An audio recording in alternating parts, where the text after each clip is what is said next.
वसुदेवसुतं देवं कंसचाणूरमर्दनं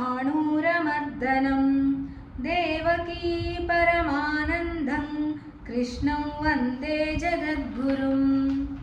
ॐ श्री परमात्मने नमः। श्रीमद्भगवद्गीता अथ पंचदशोऽध्यायः। श्रीभगवानुवाच ऊर्ध्वमूलमधः शाखम् अश्वत्थं प्राहुरव्ययम् छन्दांसि यस्य पर्णानि यस्तौ वेद स वेदवित्। अतश्चोर्ध्वं प्रसृतास्तस्य शाखा गुणप्रवृद्धा विषयप्रवालाः अधश्च मूलान्यनुसन्ततानि कर्मानुबन्धीनि मनुष्यलोके। न रूपमस्येह तथोपलभ्यते नान्तो न चादिर्न च सम्प्रतिष्ठा। अश्वत्थमेनं सुविरूढमूलम् असङ्गशस्त्रेण दृढेन चित्वा। ततः पदं तत्परिमार्गितव्यै यस्मिन् गता न निवर्तन्ति भूयः तमेव चाद्यं पुरुषं प्रपद्ये यतः प्रवृत्तिः प्रसृता पुराणी। निर्मानमोहाजितसङ्गदोषा अध्यात्मनित्या विनिवृत्तकामाः द्वन्द्वैर्विमुक्ताः सुखदुःखसञ्ज्ञैर्गच्छन्त्यमूढाः पदमव्ययन्तत्। न तद्भासयते सूर्यो न शशाङ्को न पावकः यद्गत्वा न निवर्तन्ते तद्धाम परमं मम। ममैवांशो जीवलोके जीवभूतः सनातनः मनःषष्ठानीन्द्रियाणि प्रकृतिस्थानि कर्षति।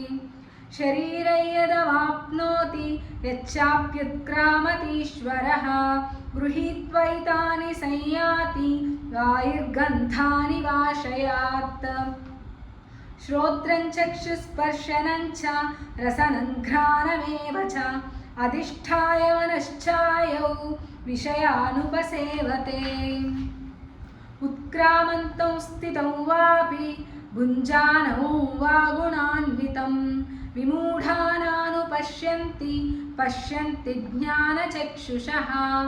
यतन्तो योगिनश्चैनं पश्यन्त्यात्मन्यवस्थितं यतन्तोऽप्यकृतात्मानो नैनं पश्यन्त्यचेतसः।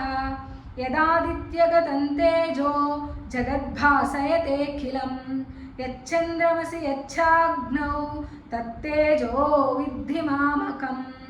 गामाविश्य च भूतानि धारयाम्यहमोजसा पुष्णामि चौषधीः सर्वास् सोमो भूत्वा रसात्मकः। अहं वैश्वानरो भूत्वा प्राणिनां देहमाश्रितः प्राणापानसमायुक्तः पचाम्यन्नं चतुर्विधम्।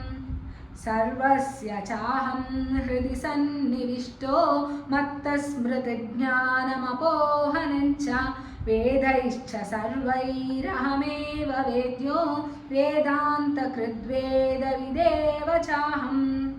द्वाविमौ पुरुषौ लोके क्षरश्चाक्षर एव च क्षरः सर्वाणि भूतानि कूटस्थोऽक्षर उच्यते।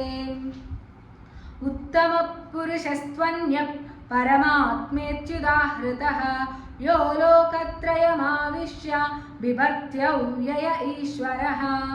यस्मात्क्षरमतीतोऽहम् अक्षरादपि चोत्तमः अतोऽस्मि लोके वेदे च प्रतितः पुरुषोत्तमः।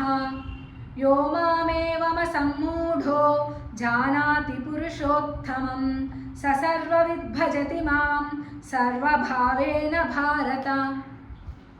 इति गुह्यतमं शास्त्रम् इदमुक्तं मया नघ एतद्बुद्ध्वा बुद्धिमान् स्यात् कृतकृत्यश्च भारत।